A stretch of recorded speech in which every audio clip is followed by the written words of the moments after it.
The phone vibrated across the marble surface of Luca Moretti's desk at exactly 10:47 p.m. He didn't flinch. In his line of work, late-night calls were as common as breathing, and most of them carried the weight of decisions that would ripple through the city's underbelly like stones dropped into dark water. He let it ring twice before reaching for it, his movements deliberate, controlled. The number was unfamiliar, but that meant nothing. People found ways to reach him when they needed to. "Moretti," he answered, his voice carrying the kind of authority that didn't need volume to command respect.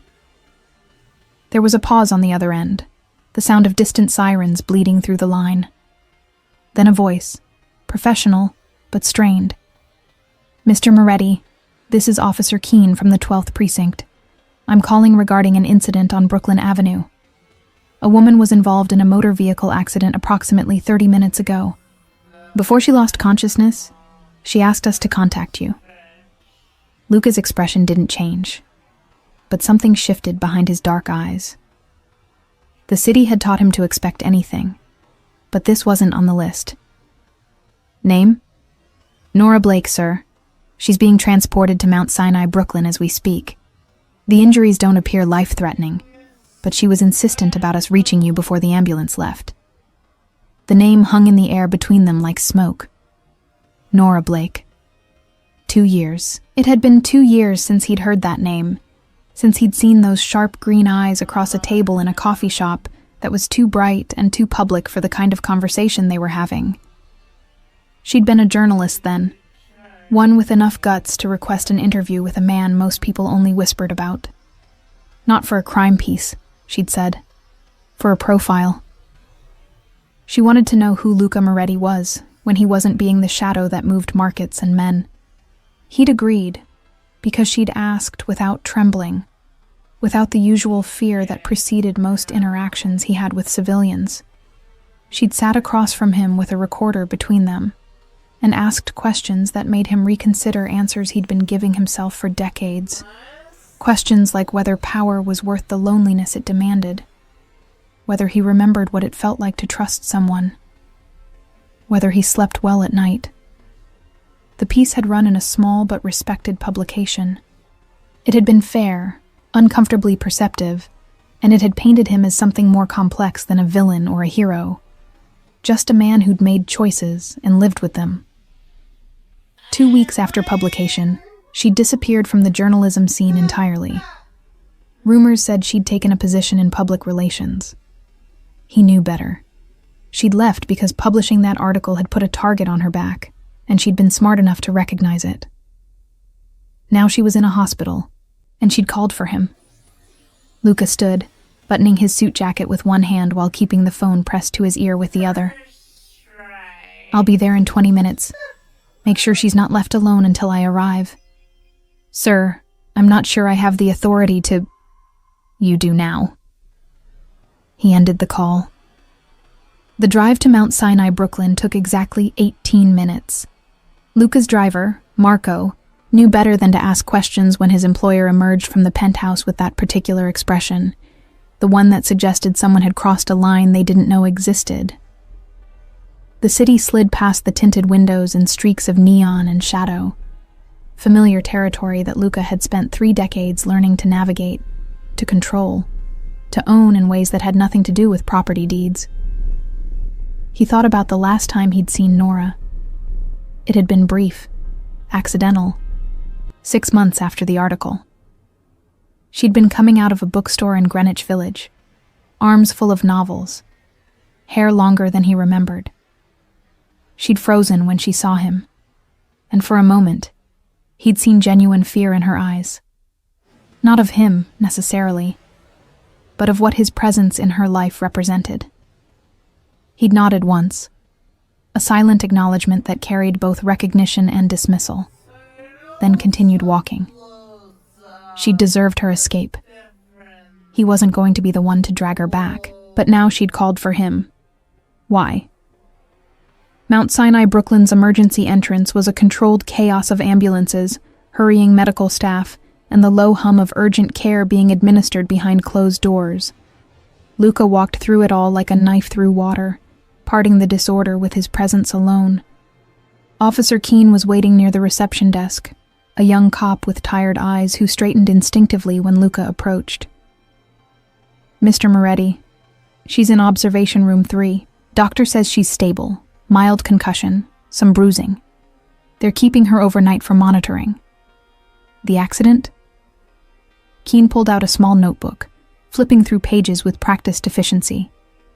"Single vehicle collision. She swerved to avoid a motorcycle coming the wrong way down Brooklyn Avenue near the intersection with Bergen. Lost control, hit a parked car. The bike didn't stop.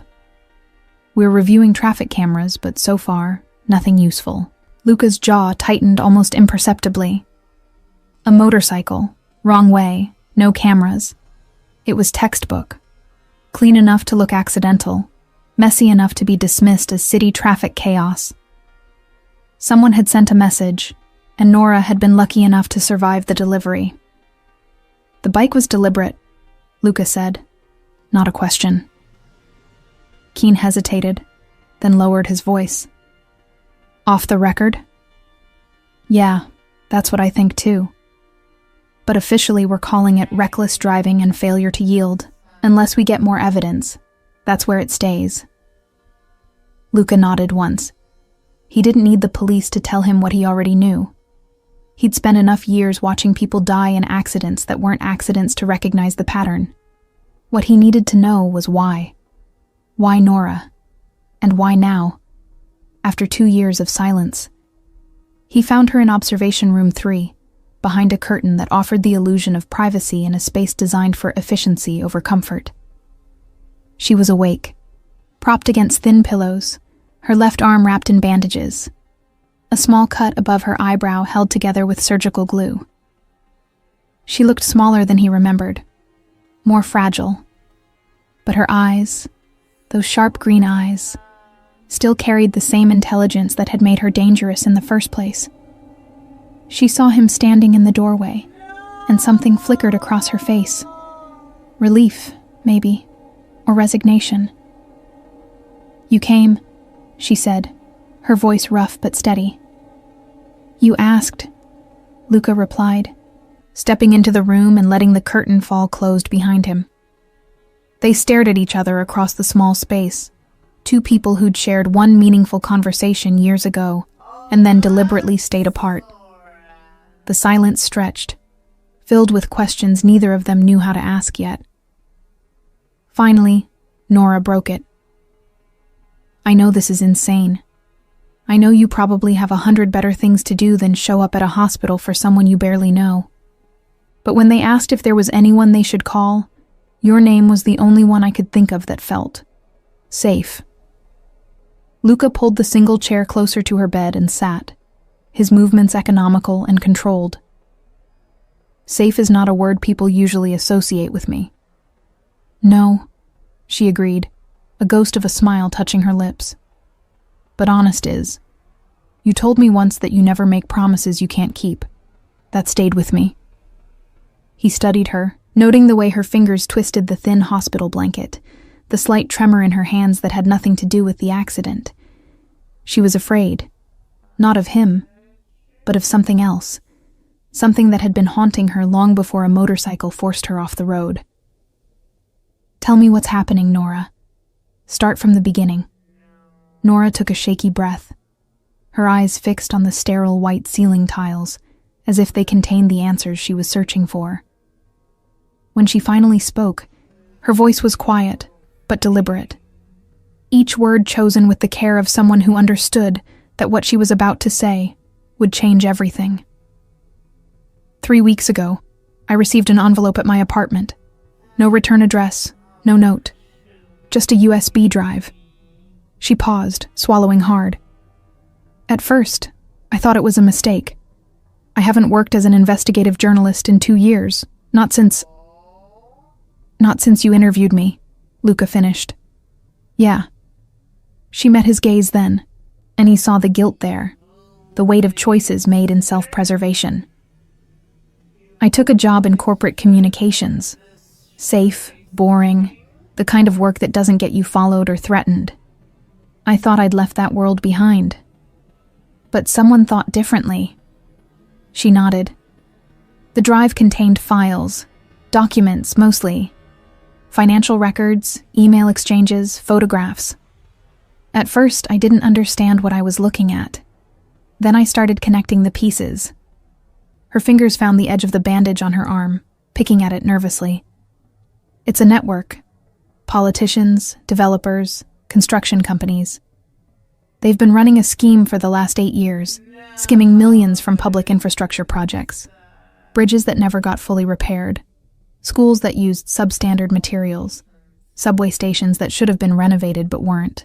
The money that should have gone to making this city safer has been lining their pockets instead. Luca's expression remained neutral, but his mind was already working through the implications. This kind of corruption wasn't new. New York had been built on handshakes and backroom deals since its founding. But the scope she was describing suggested something bigger, more organized than the usual petty graft that greased the city's wheels. "Why send it to you?" he asked. "If you've been out of journalism for 2 years, there are active reporters who would have been more logical targets." That's what I couldn't figure out at first. Then I found it, buried in one of the subfolders, almost like it was placed there deliberately. An article I wrote 4 years ago, before I ever interviewed you. It was about waterfront development in Red Hook. How certain projects seemed to get fast-tracked through approval processes while others languished. I didn't have enough evidence to name names back then, but I had suspicions. She closed her eyes, remembering. One of the people I'd suspected, a city councilman named Richard Harding, is at the center of this network. And in the files someone sent me, there's proof. Irrefutable, prosecutable proof. Luca leaned back slightly, processing. So someone wants this exposed. Someone on the inside who either grew a conscience or is looking to eliminate competition. That's what I thought too. Except, she hesitated, and he saw real fear flash across her features. Except I also found something else in those files. Something I wasn't supposed to see.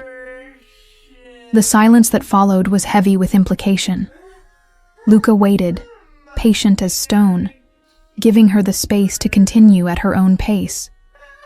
He'd learned long ago that the most important information always came in these pauses, in the things people were afraid to say out loud. There were transfers, money moving through shell companies, offshore accounts. Most of it I couldn't trace, but there were a few transactions that had. Familiar patterns.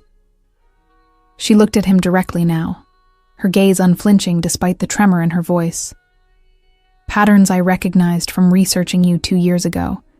Not your money, I don't think, but accounts that orbit your world. Legitimate businesses that connect to your network. And there it was. The reason she'd called him. The real reason she was afraid. Whoever had sent her those files had inadvertently, or deliberately, included information that tangentially connected to Luca's operations. Not enough to implicate him directly, but enough to suggest that the corruption network she'd been given evidence of intersected with his world, in ways that made everything exponentially more dangerous. Luca stood, walking to the window that looked out over the hospital parking lot. Dawn was still hours away, but the city never truly slept. Even now, deals were being made, debts collected, territories defended. He'd spent his entire adult life building an empire based on understanding power dynamics, on knowing when to push and when to retreat. This situation required careful consideration. "Did you make copies?" he asked, his back still to her. "Yes. Cloud storage, password protected, and I told 2 people what I'd found. My sister, who lives in Portland, and an old editor I trust. Smart. She was smarter than most people gave her credit for, certainly smarter than the people who'd tried to scare her off the road tonight. Creating a dead man's switch, ensuring that if something happened to her, the information wouldn't die with her. It was exactly what he would have done. The motorcycle wasn't random," he said, turning back to face her. "You know that." "I suspected." but I wasn't sure until I saw your face when the officer told you about the accident." She managed a weak smile. "You have a tell, you know. When you're piecing together something dangerous, your jaw does this thing. I don't have tells. Everyone has tells. Yours are just more subtle than most." He almost smiled at that. Almost. Instead, he returned to the chair, leaning forward with his elbows on his knees, bringing himself closer to her level. "Here's what's going to happen. You're going to stay in this hospital tonight, under observation like the doctors ordered. Tomorrow you're going to check out and come with me to a place that's more secure than wherever you've been staying. You're not going back to your apartment, not going to your office, not going anywhere predictable until we understand the full scope of what you've stumbled into." "I'm not asking you to protect me," Nora said, but her protest lacked conviction. "You asked for me before the ambulance arrived. That was asking for protection, whether you want to call it that or not." His tone wasn't unkind, but it was absolute. "These people tried to kill you tonight with a warning that looked like an accident. Next time they won't bother with subtlety. And Nora, there will be a next time unless we figure out who's pulling the strings and convince them that touching you isn't worth the cost." She studied him for a long moment, her journalist instincts clearly warring with her common sense. "Why are you doing this? We spoke once, 2 years ago. I'm not your responsibility." It was a fair question, and one he'd been asking himself since getting the call. The easy answer was that he didn't like loose ends, that having a journalist with information that tangentially connected to his world getting killed would raise questions he didn't want asked. But that wasn't the whole truth, and he found himself uncomfortable with offering her anything less. 2 years ago, you asked me if I sleep well at night," he said finally. "Do you remember what I told you? You said you sleep fine because every decision you make is deliberate. That guilt requires regret, and you don't regret choosing survival." "That's still true. But you also asked me something else, off the record, after the interview ended. You asked if there was anything I wished I could have done differently. One thing I'd change if I could." Nora's brow furrowed, trying to remember. "What did you say?" "I said I wished I'd been better at protecting the people who didn't ask to be involved in my world. The ones who got caught in the crossfire just by being in the wrong place at the wrong time."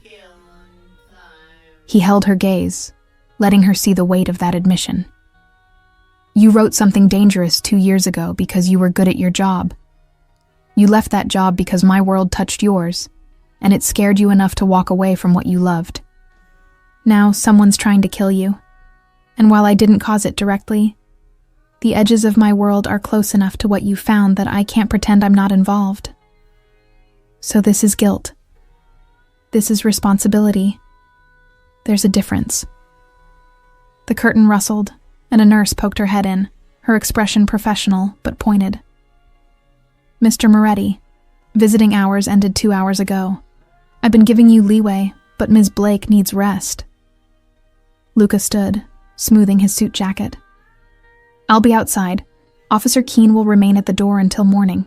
No one comes in without hospital ID, understood?" The nurse nodded, having clearly dealt with enough demanding family members to recognize when to pick her battles. As Luca moved toward the exit, Nora's voice stopped him. "Luca?" He turned back. "Thank you for coming, for all of this." He nodded once, a gesture that conveyed acknowledgement without sentimentality. Then he was gone, the curtain falling closed behind him. The leather chair in the hospital's waiting area wasn't designed for comfort, but Luca had learned to sleep in worse places. He didn't sleep now, though. Instead, he pulled out his phone and made a series of calls, each one brief and coded in the language of business that anyone listening would interpret as mundane corporate matters. By 3 a.m., he had a clearer picture. Vincent, his head of security, had already pulled traffic camera footage from every intersection within a mile of the accident site. The motorcycle had appeared suddenly on Brooklyn Avenue. No plates, rider in full gear with a helmet that obscured any identifying features.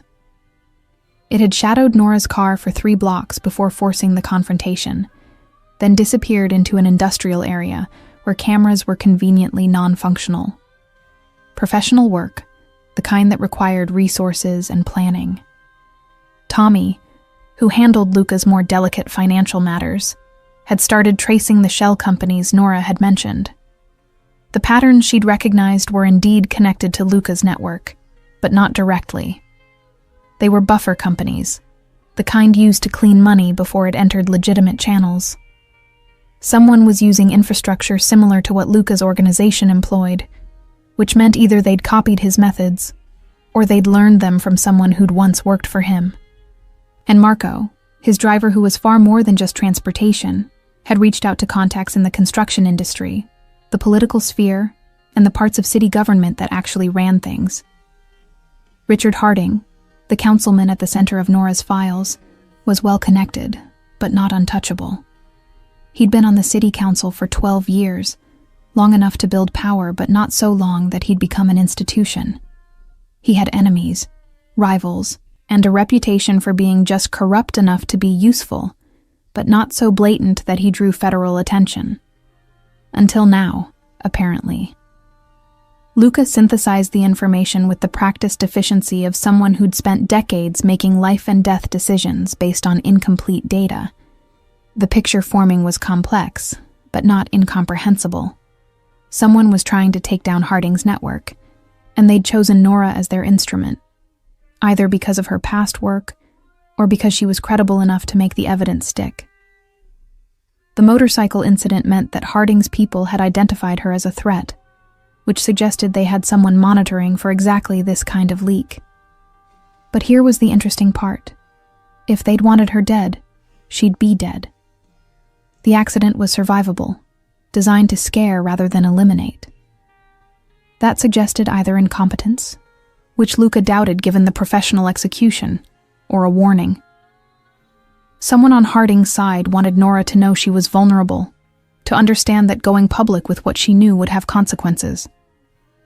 The question was whether that warning was meant for just her, or whether it was also meant for whoever had sent her the files in the first place.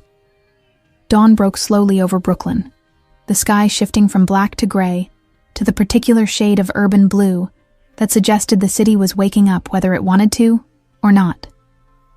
Luca watched it through the waiting room windows, his mind already 3 steps ahead, planning contingencies and calculating risks.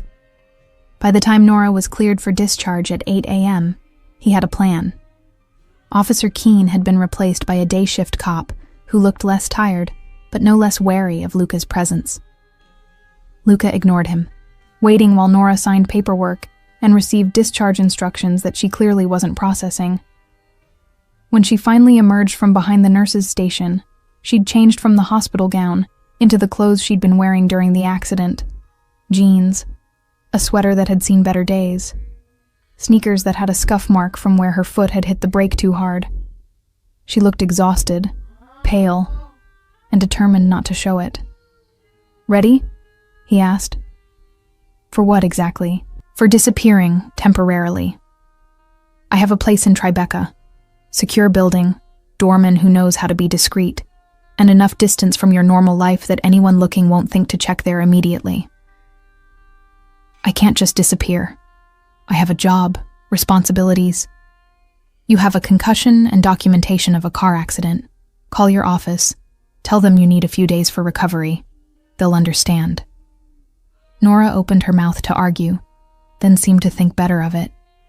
She was smart enough to know that he was right, that going back to her apartment or her office would be walking into whatever trap had been set for her next.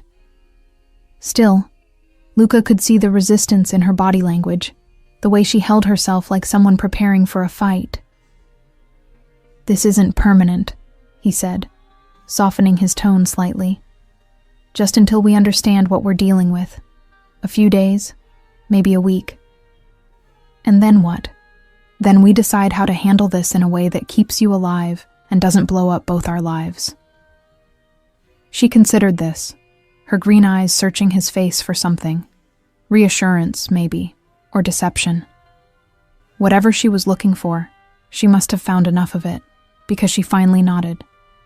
Okay, but I need to stop by my apartment first. Get clothes, my laptop, some things. Too risky.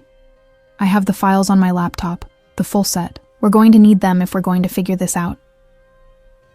Luca's jaw tightened. There was that tell again, but he recognized the logic. Marco will take us. We go in, get what you need, and leave. No lingering, no stopping to tidy up. You have 10 minutes. Deal. The drive to Nora's apartment in Clinton Hill took 25 minutes through morning traffic. Marco kept checking the mirrors, watching for tails, while Luca sat in the back seat next to Nora, his phone a constant presence in his hand as he continued to coordinate with his people. The building where she lived was a pre-war walk-up, 4 stories, the kind of place that had probably been elegant in the 1920s and was now just holding on to respectability through good bones and rent control. "3rd floor," Nora said as they pulled up. "Apartment 3B. Marco parked directly in front, engine running. Luca got out first, scanning the street with the practiced eye of someone who'd learned to recognize danger in the placement of a parked car or the posture of a person pretending to read a newspaper. Nothing immediately set off alarms, but that meant less than it used to in an age where surveillance was digital and threats could be activated with a phone call. They climbed the stairs quickly, Nora leading the way, despite the obvious discomfort from her bruised ribs. When they reached her door, she froze. "What?" Luca was beside her instantly, his hand moving instinctively to the weapon he wore concealed beneath his jacket. "The lock. I always deadbolt it. It's not deadbolted now." He gently moved her behind him, pressing her against the hallway wall. "Stay here.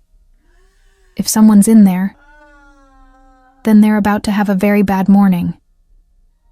He tried the doorknob. Unlocked. Pushing it open slowly, he stepped into the apartment, every sense heightened. The space was small, but organized, the home of someone who valued order, or at least it had been.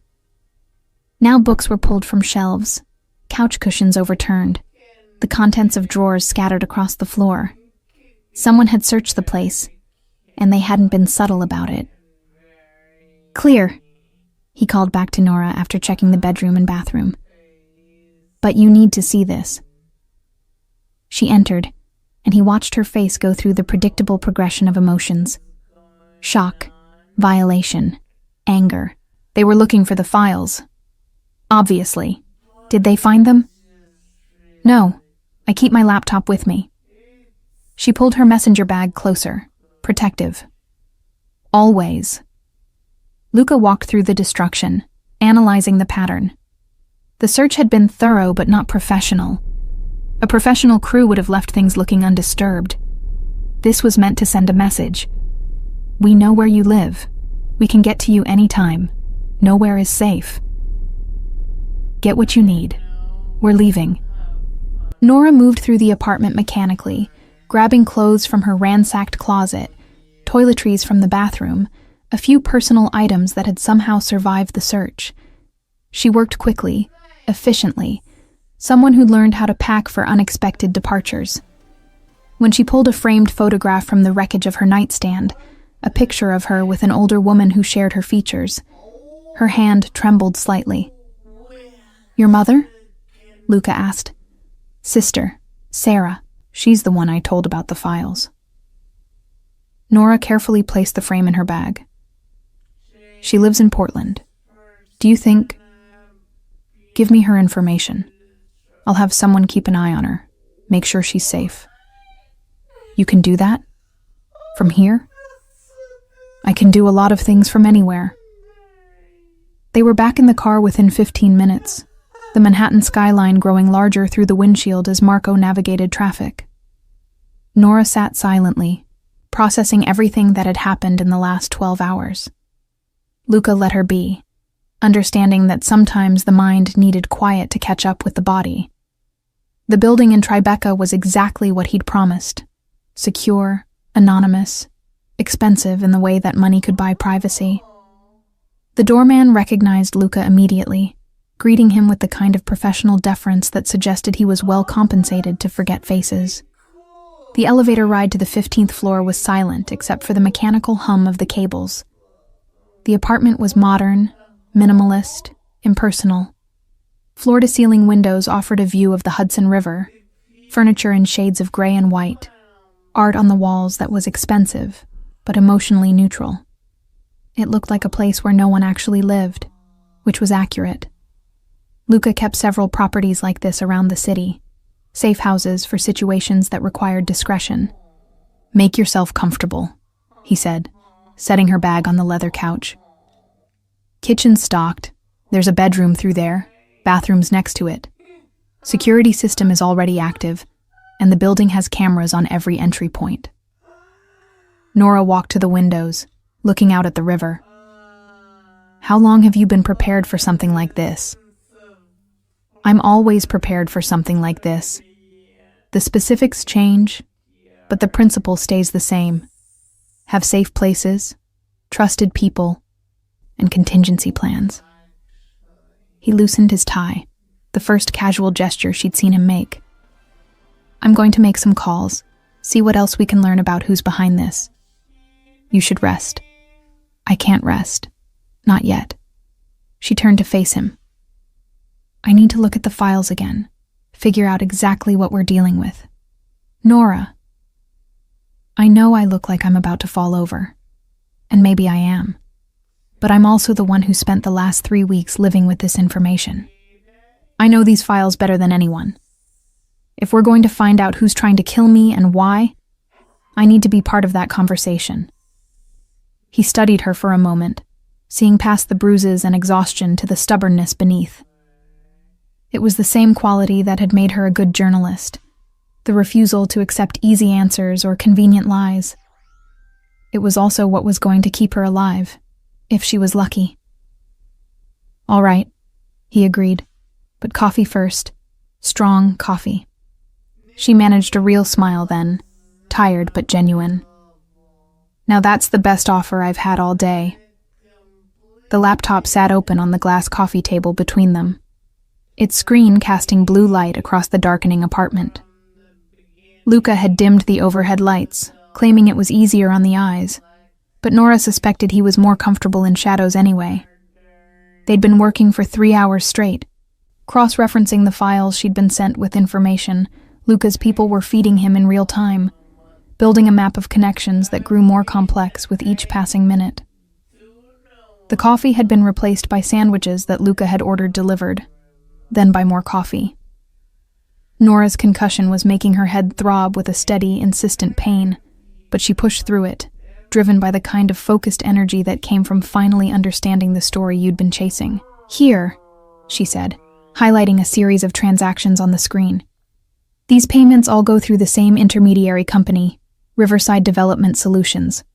On paper, they're a legitimate consulting firm that advises on urban renewal projects. But look at the timing. Every payment from the city to Riverside happens exactly 2 weeks before a corresponding payment from Riverside to one of these shell companies." Luca leaned closer, studying the pattern. Riverside receives contract payments from the city for consulting work that probably never happens, or is significantly overvalued. Then they filter that money through shells before it ends up in personal accounts. Classic laundering, just dressed up in development language. "Right, and Riverside's CEO is Michael Chen." Luca's expression darkened. "I know Chen. He used to work in legitimate development, made his money rebuilding properties in Queens after the housing crash. Then he started moving into more creative ventures. Creative meaning illegal? Creative meaning he learned that building things was harder than taking credit for other people's work." Luca pulled out his phone, typing a quick message. "If Chen's involved, this is bigger than just Harding and his council connections. Chen has relationships with people in my world, not my organization specifically, but adjacent to it. He's the kind of businessman who thinks having dinner with dangerous men makes him dangerous." Nora scrolled through more files, her fingers moving quickly across the trackpad. "So who sent me these files?" If this network includes people from your world, people who probably don't appreciate exposure, why risk leaking it? That's the question, isn't it? Luca stood, walking to the windows. The sun was setting over the Hudson, painting the water in shades of orange and purple that would have been beautiful if he'd been paying attention. Someone inside wants out, or wants someone else out. The information is too detailed, too specific to be an outside hack. Whoever compiled these files had access to internal communications, knew where the bodies were buried. A whistleblower, or someone positioning themselves to take over. In my experience, moral outrage is rarely the motivation for this kind of betrayal. It's usually ambition, or fear. He turned back to face her. Tommy's been tracing the shell companies on your list. 3 of them dead-end in the Caymans, standard practice.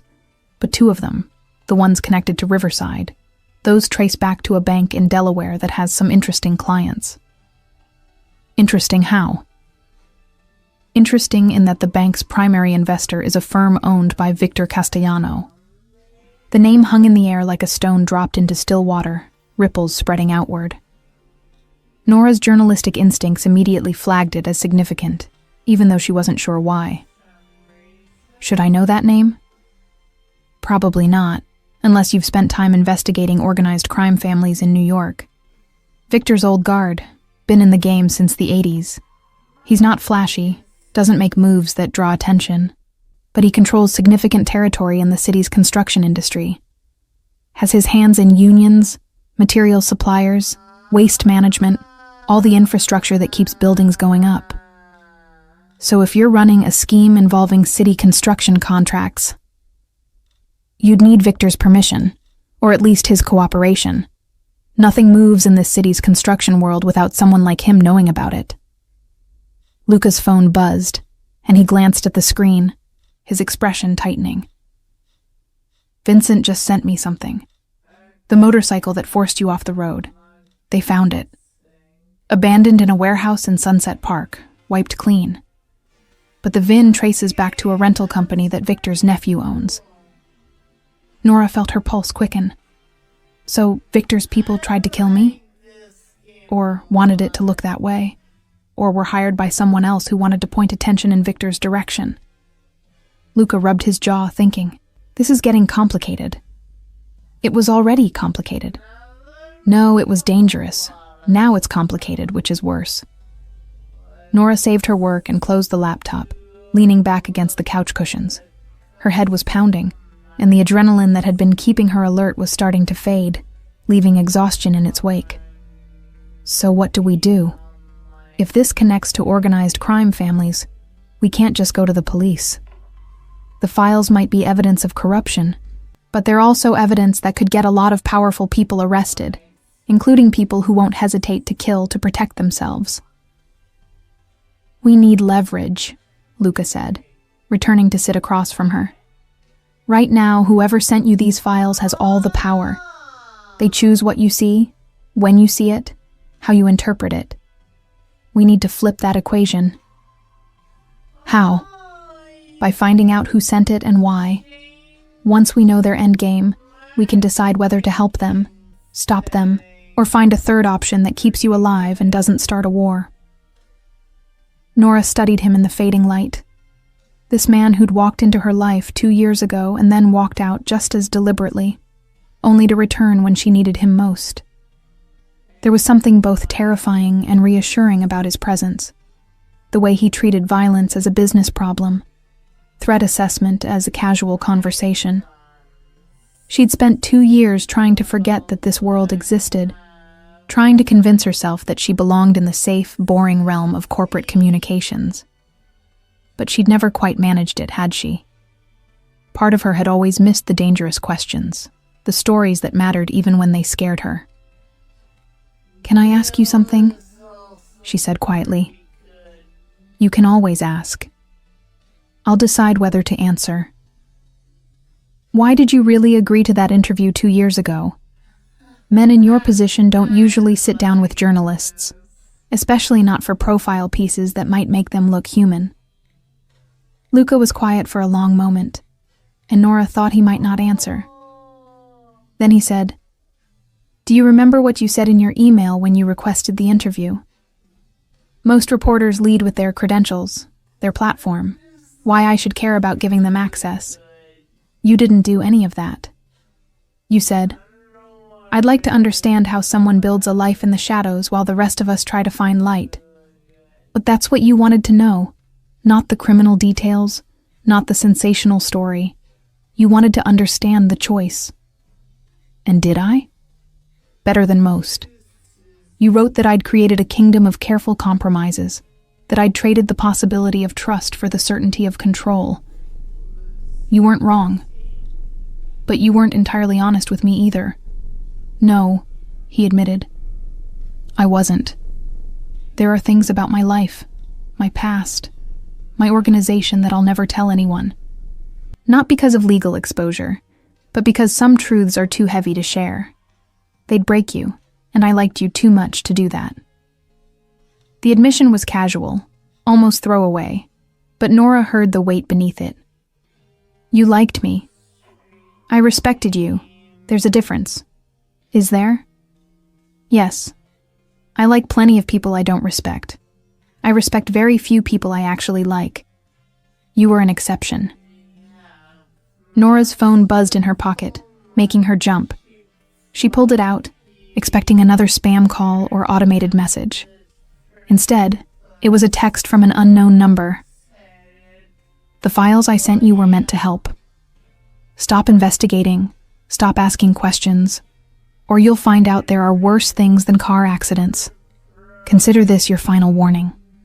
She showed the screen to Luca, watching his expression shift from neutral to dangerous in the space of a heartbeat. He took the phone from her hand, examining the number, then forwarded the message to someone before handing it back.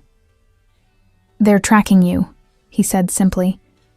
"They know you're not at your apartment, which means they're either monitoring your phone or they have someone watching you. Can't you trace it? Tommy's already on it, but it'll be a burner. They're not stupid." He stood, walking to what appeared to be a closet, but turned out to house the apartment's security system. Within seconds, he'd pulled up camera feeds from the building's entrances, scanning for anyone who looked out of place. "The building's clean. No one followed us here, and no one's been loitering outside. But that message came within 15 minutes of us accessing those files on your laptop. You think the laptop's compromised? Or your phone, or both. Doesn't matter. We were careful, but clearly not careful enough." He pulled out his own phone, making another call. "Vincent, I need a clean device delivered to the Tribeca location. Also need a tech team to sweep for surveillance software, both within the hour." When he hung up, Nora asked the question she'd been avoiding. "Who are we fighting, Luca? Is it Harding's people? Victor Castellano? Someone else entirely?" "That's what we're going to find out. But right now, we need to assume everyone's a threat, and no one's an ally." He returned to the couch, sitting closer to her this time, his voice dropping to something almost gentle. "I know this isn't what you signed up for when you answered that call tonight, but you're in it now, whether you want to be or not. The question is whether you trust me enough to let me handle this my way." "Which is?" "Aggressive, direct, probably illegal by most conventional standards." His dark eyes met hers, and she saw something there that made her understand why men feared him and why he'd risen to power in a world where weakness was fatal. "I don't play defense, Nora. I don't wait for threats to materialize and then react. If someone wants you dead, I find out who they are and I make sure they regret making that decision. But doing it my way means you have to trust that I know what I'm doing, even when it looks like I'm making things worse." She should have been terrified. 2 days ago, she would have been. But sitting in this expensive anonymous apartment with a man who'd built his life on violence and control, Nora found herself strangely calm. Maybe it was the concussion, or maybe it was the understanding that she'd already crossed a line she couldn't uncross. She'd called him instead of a friend, instead of her family. She'd known, somewhere deep down, that what she needed wasn't comfort or sympathy. She needed someone who understood power and how to wield it. "Okay," she said finally. "We do it your way." "You're sure?" "No. But I'm also not going back to pretending I can live a safe, quiet life, while people who do bad things control the narrative. I became a journalist because I wanted to tell true stories, stories that mattered. I've been running from that for 2 years. Maybe it's time I stopped." Luca nodded, and something in his expression shifted. Respect, maybe, or recognition of someone who'd finally decided to stop lying to themselves. "Then we start tomorrow. Tonight you rest. Doctor's orders, remember?" "What about you?" "I'm going to make some calls, talk to people who might know more about Victor's recent business dealings. If he's involved in this corruption network, someone in my circles will have heard rumors. And if they haven't, then we'll take a more direct approach to finding answers." Nora didn't ask what that meant. She wasn't sure she wanted to know yet. The bedroom was dark and quiet, the kind of manufactured silence that came from being 15 floors above street level with triple-paned windows that blocked out the city's constant hum. Nora lay on the bed, still fully clothed, staring at the ceiling and trying to convince her body to rest. Her head ached with a steady, insistent rhythm that the painkillers had only partially dulled, and every time she closed her eyes, she saw the motorcycle coming toward her, felt the sickening lurch of losing control. She'd almost died. The thought kept circling back, undeniable and terrifying.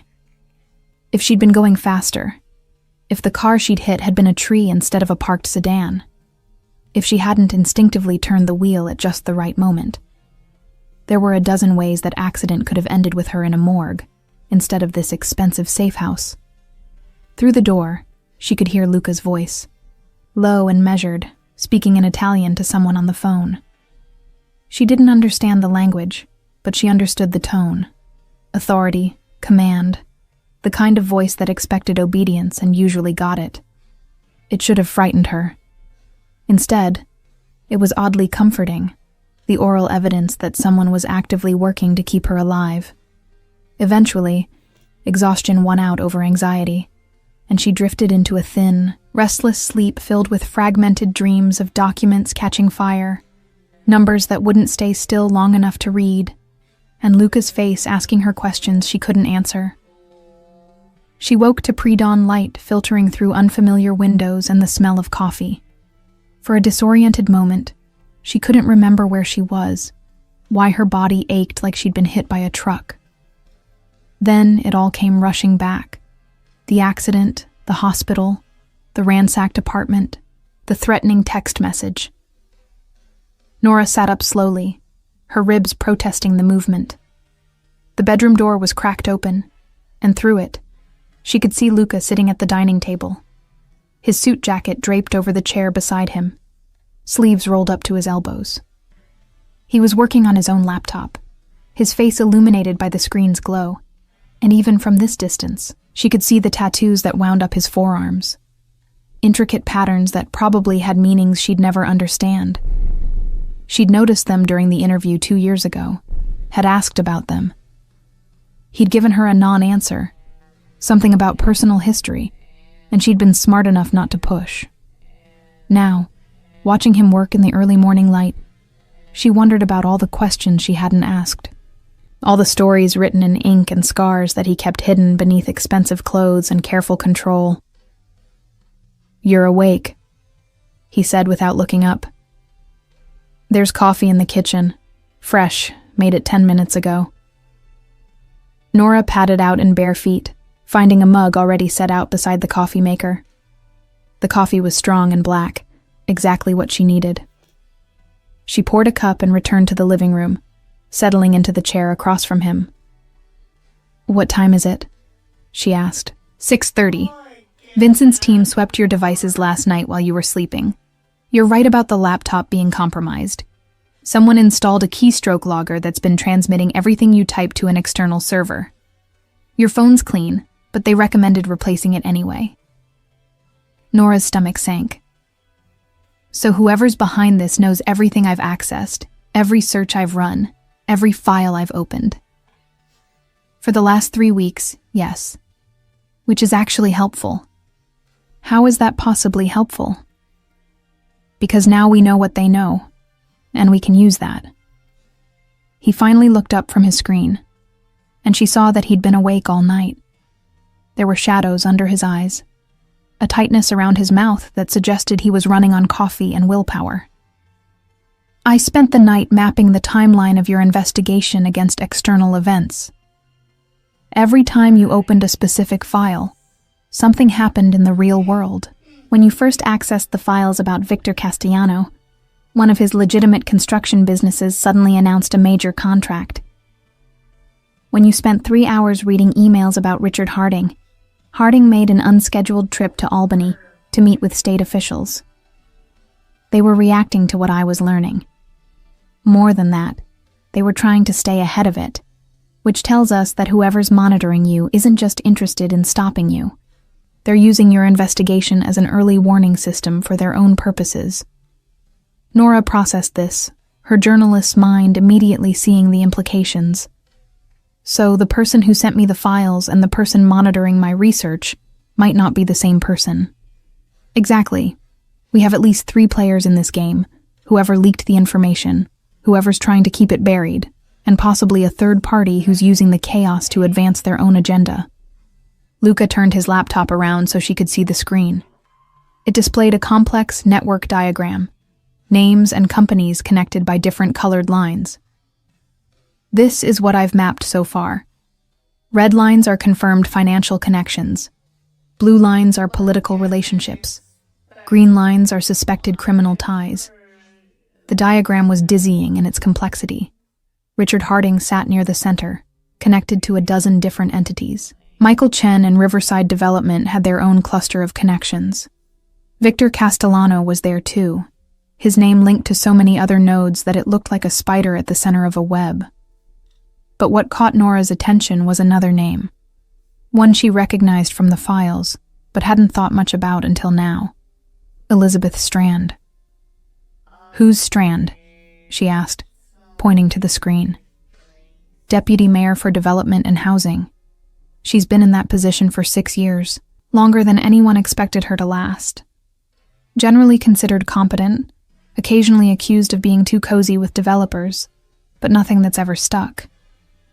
She's in my files, not prominently, but she's copied on a lot of the email exchanges between city officials and Riverside. I know. I saw that last night. Luca zoomed in on Strand's section of the diagram. What's interesting is what's not in your files. Strand has connections to Victor Castellano that go back 15 years, from before either of them was particularly powerful. They served together on a nonprofit board for urban development, did some legitimate work together on affordable housing initiatives. Legitimate? As far as I can tell, yes. Which makes her either very clean or very good at hiding the dirt. He closed the laptop, leaning back in his chair. I have a theory, but you're not going to like it. I haven't liked anything about this situation so far. Try me. What if Strand sent you the files? Nora nearly spit out her coffee. The deputy mayor? Why would she expose her own corruption network? Because maybe it's not her network. Maybe she's been watching Harding and Chen and the others operate for years, gathering evidence, waiting for the right moment to burn it all down. Luca stood, walking to the windows. The sun was rising over Manhattan now, turning the glass towers into spires of gold and fire. Politicians at her level don't last by being passive. They last by being strategic, by knowing when to make moves that eliminate rivals and consolidate power. If Strand wants to move up, and everyone at her level wants to move up, she needs to clear the field. Taking down a corruption network that she was never officially part of would make her a hero. It would also eliminate potential obstacles to her advancement. But if she sent the files, why would her people try to kill me? Why monitor my investigation? Maybe they're not her people. Maybe Harding's side figured out what was happening and decided to send you a warning before things got too far. Or maybe... He paused, considering. Maybe Strand sent the files but didn't expect you to dig as deep as you did. She gave you enough to damage Harding, but you found more. You found the connections to Victor, the money laundering infrastructure, the full scope of the operation. That's more than she wanted exposed, because it implicates her by association, even if she was never actively involved. Nora's mind raced, fitting pieces together in new configurations. So the warning wasn't, "Stop investigating the corruption." It was, "Stop investigating beyond what I wanted you to find." That's my theory. But it's only a theory until we confirm it.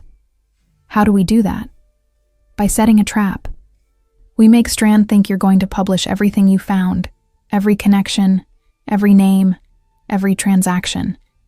We put pressure on her to either commit to protecting you, which would confirm she's not behind the threats, or to escalate against you, which would confirm she is. And if she escalates, then I deal with it. The casual way he said it, as if dealing with a deputy mayor who might want her dead was just another item on his morning to-do list, should have been absurd. But Nora was starting to understand that in Luca's world, threats were just problems with specific solutions. He'd spent decades in an environment where hesitation meant death and half measures meant weakness. He didn't think about danger the way normal people did. He calculated risk, assessed resources, and acted with the certainty of someone who'd survived by making the hard choices before anyone else even recognized the choice existed. "Okay," she said. "What's the plan?" "You write an article. A real one. Well-researched, documented, naming names. Everything you found in those files plus everything we've discovered since. But you don't publish it. You send it to Strand first, along with a message that you're giving her 48 hours to comment before it goes public. That's suicide. The moment she knows I have everything documented, she has to make a choice. Either she works with us to control the narrative, or she tries to stop us. Either way, we'll know who we're really fighting." "And what about Victor Castellano? If his name is in that article, he's not going to wait 48 hours to respond." "Victor's not going to see the article. We're going to make sure of that."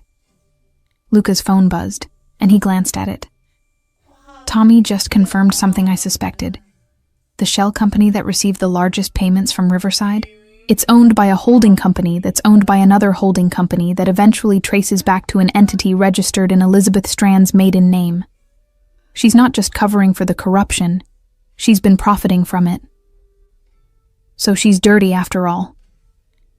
Everyone's dirty, Nora. The question is whether they're dirty enough to kill for it. He met her eyes, and she saw the seriousness there, the weight of what he was about to say.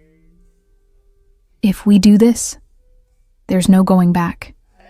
Once we start pushing, people are going to push back, and they're going to push hard. You need to be absolutely certain you want to go down this road, because I can't promise you'll come out the other side the same person you are now. Nora thought about the last 2 years, the safe job she'd taken, the stories she'd stopped telling, the part of herself she'd buried because being brave had gotten too dangerous. She thought about her ransacked apartment, the threatening text message, the fear that had been her constant companion since opening those files. But she also thought about why she'd become a journalist in the first place, the belief that truth mattered, that exposure could be a weapon against the powerful, that someone had to be willing to tell the stories everyone else was too afraid to touch. "I'm certain," she said. "Let's do it." Luca nodded, and for the first time since she'd woken in the hospital and seen him standing at her door, he smiled. It wasn't a warm smile, or a reassuring one. It was the smile of a predator who'd just committed to the hunt. Then we start writing. The article took 12 hours to write, edit, and document. Nora worked with the focused intensity of someone who knew that every word mattered, that this wasn't just journalism, it was a weapon being carefully forged. Luca sat beside her for most of it, offering suggestions that revealed a surprisingly sophisticated understanding of how to construct a narrative that was both legally defensible and maximally damaging. "You're good at this," she said at one point, watching him restructure a paragraph to strengthen its impact while removing anything that could be construed as speculation. I've spent my life understanding how information moves, how it wounds, how it kills. This isn't that different from what I do normally, just using words instead of other tools. By 8 p.m., they had a draft. It was devastating. 23 pages documenting the corruption network in meticulous detail, with financial records, email exchanges, and photographic evidence supporting every claim. It named Richard Harding, Michael Chen, and 6 other city officials as central players in a scheme that had diverted over $40 million from public infrastructure projects. It detailed how Riverside Development Solutions had operated as a money laundering front, how shell companies had been used to obscure the true recipients of city contracts, and how political favors had been traded for cash payments disguised as consulting fees. And at the very end, almost as an afterthought, it mentioned Elizabeth Strand, not as a participant, but as someone whose office had been copied on numerous email exchanges, and whose financial disclosure forms showed connections to entities that had received contract payments. The implication was clear without being explicit. Strand had either been complicit through inaction or had benefited directly from the scheme. "It's perfect," Luca said, reading the final version. It gives her room to position herself as ignorant or as a victim, but it also puts enough pressure on her that staying silent isn't an option. And if she goes to the police with this, then we have a very interesting problem, because the police would have to explain why they're suddenly interested in corruption they've ignored for 8 years. No, Strand's not going to the police. She's going to do exactly what we want her to do. She's going to reach out directly to try to control the situation. They sent the article at 9 p.m., addressed to Elizabeth Strand's personal email address that Tommy had acquired through methods Nora decided not to ask about. The message was simple. "Deputy Mayor Strand, I believe you'll recognize some of the information in the attached document. I'm planning to publish this story in 48 hours, but as a courtesy, I'm giving you the opportunity to provide comment or context before publication. I can be reached at this email address. Nora Blake." "Now we wait," Luca said, closing the laptop. They didn't have to wait long. 23 minutes later, Nora's new phone, the clean one Vincent's team had provided, rang with an unknown number. She looked at Luca, who nodded. She answered on speaker. "Ms. Blake?" The voice was female, controlled, professional. "This is Elizabeth Strand. I received your email. Deputy Mayor, thank you for calling. Let's skip the pleasantries.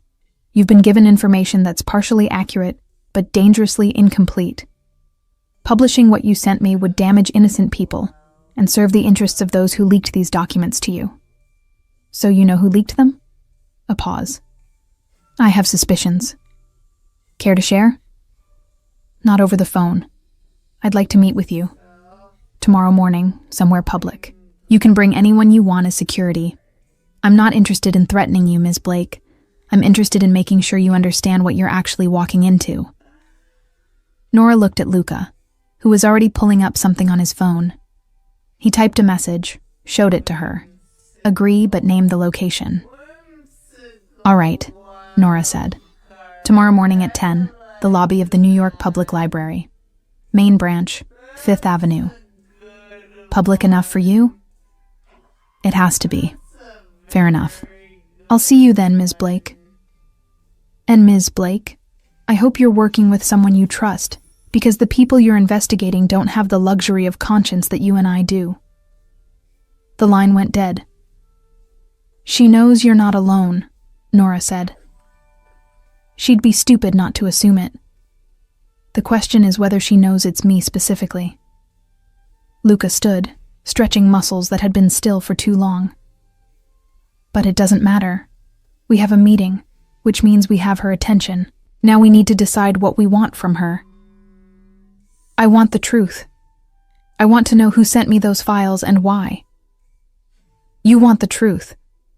I want to make sure whoever tried to kill you understands that trying again would be very expensive for them. Those aren't necessarily the same goal." So what do?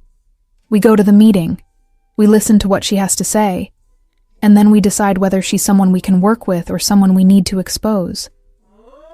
He turned to face her fully. But Nora, you need to understand something. Once we sit down with Strand, we're committing to a specific path. Either we make a deal that keeps you alive but might mean compromising on what gets published, or we burn everything down and accept the consequences. There's no middle ground in situations like this. I'm not compromising the story. Even if it means putting yourself at greater risk, even then. He studied her for a long moment, and she couldn't quite read what she saw in his expression. You're braver than I gave you credit for. Or more stupid. There's often not much difference. That night, Nora actually slept. Exhaustion finally overwhelming anxiety. When she woke at 7 a.m., Luca was already awake, sitting at the dining table with coffee, and what looked like a full security briefing spread across his laptop. He'd changed clothes at some point. Different suit, still expensive, still perfectly tailored to hide the weapon she now knew he carried. "Vincent will be with us today," he said when she emerged from the bedroom. "He'll stay back, out of sight, but close enough to intervene if things go wrong. Marco will drive us, and I've arranged for 2 additional people to be in the library itself, positioned where they can watch the entrances. Is all this really necessary? It's necessary until it isn't. I don't take chances with people I'm responsible for. I'm not your responsibility. You called for me before the ambulance arrived. That made you my responsibility." There was no arguing with that logic, mainly because he said it with such absolute certainty that debate seemed pointless. They had breakfast, bagels and more coffee, and went over what they knew one more time, making sure they had all the details memorized. Luca insisted she leave her phone and laptop behind. They'd take only the printed copy of the article and go in as clean as possible. The drive to the library was quiet, Manhattan morning traffic providing white noise that filled the silence. Nora watched the city scroll past the windows, thinking about how different everything looked now compared to just 3 days ago. 3 days since the accident. 3 days since her life had been threatened. Her apartment ransacked. Her careful bubble of safety definitively burst. She should have been terrified. Instead, she felt oddly calm. The way she imagined soldiers must feel right before walking into combat. Not unafraid, but accepting of the fear, channeling it into focus. The New York Public Library's main branch was exactly what Nora had hoped for.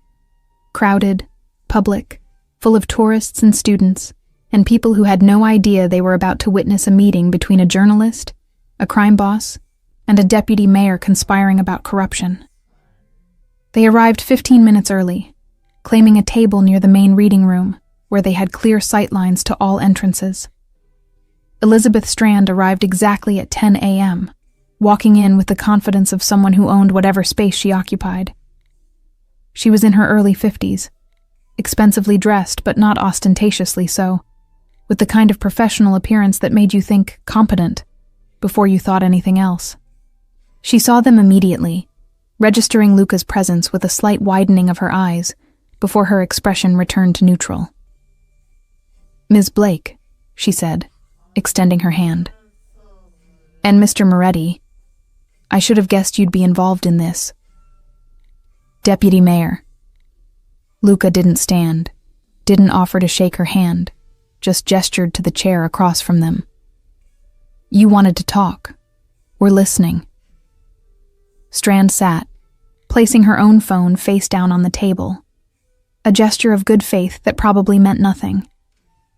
"Let me be direct. The files you received, Ms. Blake, were sent to you by someone within my own office. A junior aide named Marcus Chen, Michael Chen's nephew. He's been compiling evidence for months, but not out of any moral conviction. He's being blackmailed by someone we haven't identified yet. Someone who wants to use your article to trigger a cascade of investigations that would benefit them politically or financially. So you're saying everything in those files is true, but I'm being manipulated?" Nora kept her voice level, journalistic. I'm saying the truth is complicated. Yes, there's been corruption. Yes, Harding and Chen and others have been stealing from the city. But I haven't been part of it. I've been documenting it, building my own case, waiting for the right moment to bring it to federal investigators who could actually do something about it. Your article, published now, would alert everyone involved and give them time to destroy evidence and disappear. It would also destroy my investigation. Why should I believe you? Because I can prove it. Strand pulled out a USB drive, setting it on the table. This contains evidence I've been gathering for 3 years. Recordings of conversations, original documents, witness statements. It's more comprehensive than what you have, and it's all admissible in court. I can give it to you, let you verify everything I'm saying. But I need you to hold your story for 2 months. That's when the federal investigation will be ready to move, when arrests can be made that will actually stick. Luca leaned forward slightly, and Nora saw Strand tense in response, an instinctive reaction to proximity to danger. And what do you get out of this arrangement? I get to be the deputy mayor who exposed corruption instead of the one who was suspected of enabling it. I get to advance my career without this hanging over me. And I get to make sure the people who are actually guilty go to prison instead of just getting slapped with fines and walking away. What about Marcus Chen, the nephew? He'll be arrested along with his uncle. The blackmail won't save him from participating in the cover-up. Strand's expression was hard. I don't protect traitors, Mr. Moretti. I thought you'd appreciate that. The three of them sat in silence for a moment, sizing each other up. Nora could feel the tension, the unspoken calculations happening beneath the surface of polite conversation. This was a negotiation, but not just about information. It was about power, about who controlled the narrative, about who would win and who would lose when everything came crashing down. I need to verify what's on that drive, Nora said finally. And I need to talk to some of my sources, make sure what you're telling me matches what they know. You have 48 hours. After that, I need your answer. Strand stood, leaving the USB drive on the table. Ms. Blake, I hope you understand that I'm trying to help you. Publishing now would make you a target for everyone involved in this scheme, not just the people who've already tried to hurt you. Waiting gives you protection, federal protection, if necessary. Or it gives you time to clean up loose ends. If I wanted you dead, you'd be dead. The statement was delivered without malice, just fact. Mr. Moretti understands how this works. Sometimes the best way to stay alive is knowing when to be patient. She left without another word, disappearing into the crowd of library patrons. Nora picked up the USB drive, turning it over in her fingers. What do you think? I think she's telling part of the truth. Maybe even most of it. Luca stood, scanning the room automatically before gesturing for her to follow. But I also think she's playing her own game, and we won't know all the rules until we're too far in to back out. They returned to the Tribeca apartment, where Luca had Tommy analyze the USB drive for malware before they opened any files. It was clean, surprisingly so, and contained exactly what Strand had promised. Years of carefully compiled evidence, witness statements, recorded conversations. It was the kind of documentation that could bring down not just Harding's network, but 6 other corrupt operations across the city. She's been building a case, Nora said, reading through the files with growing amazement.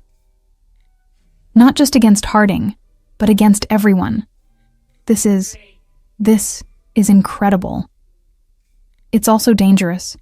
If this information exists, people will kill to keep it from becoming public. Luca was reading over her shoulder, his expression thoughtful. She's offering to let you break this story when the time comes. That's not a small thing. So you think we should trust her? I think we should verify everything she gave us, cross-reference it with what we already know, and then make a decision based on evidence rather than hope. He sat beside her, close enough that she could feel the warmth of him, the solid presence that had become oddly comforting. But Nora, I also think you need to accept that whatever you decide, you're going to make enemies. Powerful ones. People who won't forget that you cost them money and freedom and power. I know. Do you? Because understanding it intellectually and living with it are different things. I can protect you from immediate threats, but I can't protect you from the long-term consequences of burning down people's lives. That's a burden you'll carry forever. She turned to look at him, really look at him, seeing past the expensive suits and controlled demeanor to the man underneath. Is that what you carry? The weight of all the decisions you've made, all the people you've hurt? Every day. And you still sleep well at night? Most nights. But there are some I don't. His dark eyes held hers. You asked me once if I had regrets. I said I didn't, and that was true at the time. But you made me think about it differently. You made me wonder what kind of man I'd be if I'd made different choices. And I'd probably be dead. The world I operate in doesn't reward conscience. It rewards strength, certainty, the willingness to do what others won't. But meeting you reminded me that there are people who choose differently, who have the courage to be vulnerable in a way I never could be. That's worth something. Maybe worth more than what I've built. Nora felt something shift in her chest, a recognition of the moment they were sharing. This wasn't about the investigation anymore, or about the threats against her life. This was about two people who'd collided accidentally 2 years ago, and then deliberately avoided each other, both understanding that whatever existed between them was too complicated to examine closely. Now, forced together by circumstances, they couldn't avoid it anymore. Luca, her phone buzzed, another message from an unknown number. Enjoyed watching you at the library. Strand's lying to you. The federal investigation doesn't exist. She's trying to buy time to eliminate evidence and witnesses. Publish now, or she'll make sure you never publish anything again. Attached was a photograph. Elizabeth Strand, taken from a distance, meeting with someone Nora didn't recognize in what looked like a parking garage. Luca took the phone, examining the image closely. Tommy, I need facial recognition on this person. Send it encrypted. He looked at Nora. This changes things. Who's sending these messages? If it's Marcus Chen, it's not Chen. Chen's being blackmailed, remember? He's not the mastermind, just the source. Someone else is orchestrating this, using both you and Strand as pieces on a board we can't fully see yet. The phone buzzed again. Tommy's response came fast. The person in the photograph was Victor Castellano's lawyer. Nora felt cold. Why would Strand be meeting with Castellano's lawyer? Either she's dirtier than she claimed, or... Luca paused, thinking. Or she's trying to make a deal. Cut Victor in on whatever arrangement she's setting up with the federal government. Immunity for testimony, maybe. Or reduced charges. Or she's working with him to make sure the investigation never happens. That too. They sat in silence, the weight of uncertainty pressing down on both of them. Every piece of information seemed to contradict the last. Every potential ally revealed as potentially an enemy. Nora felt exhaustion creeping in again, the concussion still affecting her more than she wanted to admit. What do we do?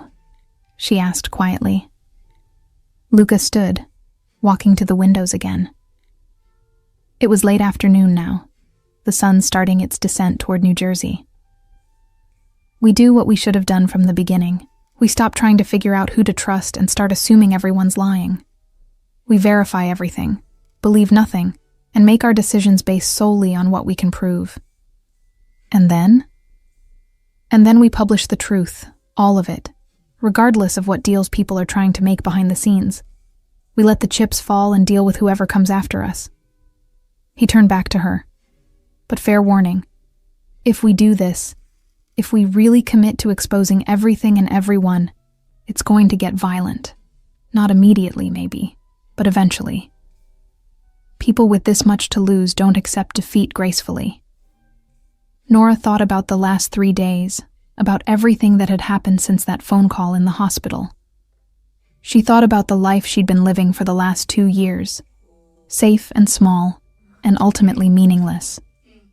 She thought about why she'd become a journalist, about the belief that truth mattered even when it was dangerous to tell. "Then I guess it's time to stop being safe," she said. Luca smiled that predator's smile again. "Now you're talking like someone who might actually survive this." They worked through the night, verifying every piece of information from Strand's USB drive, cross-referencing it with the original files, building a complete picture of the corruption network. By dawn, they had something unprecedented. A fully documented, legally bulletproof exposé that implicated dozens of people across multiple levels of New York's government and business infrastructure. It was the story of a lifetime. It was also a declaration of war. At 6 a.m., Nora sent the article to 3 major publications simultaneously, along with all supporting documentation. She'd written a note explaining that she was publishing despite pressure to delay, that she believed the public deserved to know immediately what their officials had been doing with their money and their trust. Then she and Luca waited for the world to explode. It took 4 hours. By 10 a.m., news sites were running the story. By noon, officials were resigning. By 2 p.m., federal prosecutors were announcing investigations. By evening, Richard Harding had been arrested. Michael Chen was fleeing the country, and Elizabeth Strand was holding a press conference claiming she'd been building her own investigation all along. Nora watched it all from the Tribeca apartment, Luca beside her, both of them understanding that this was only the beginning. The story had broken, but the consequences would take years to fully unfold. "Thank you," she said quietly, as the sun set over Manhattan one more time. "For everything. For coming to the hospital. For keeping me alive. For helping me finish what I started." "You called for me," Luca replied, the same words he'd said 3 days ago in that hospital room. "That made it my responsibility." "Is that all it was? Responsibility?" He was quiet for a long moment. "No, it wasn't." She turned to face him, and there in the fading light, surrounded by the fallout of the story they'd just unleashed on the city, Nora Blake and Luca Moretti finally stopped pretending that the connection between them was anything simple or safe or easily explained. Some debts, he'd once told her, couldn't be repaid. Some connections couldn't be severed. And sometimes the person who answered your call in the darkest moment wasn't who you expected. But they were exactly who you needed. The city kept turning, indifferent to their story. But for 2 people who'd found each other in crisis and stayed together through chaos, everything had changed. Not into something easier, but into something real. And in a world built on lies and careful compromises, real was the most dangerous thing of all.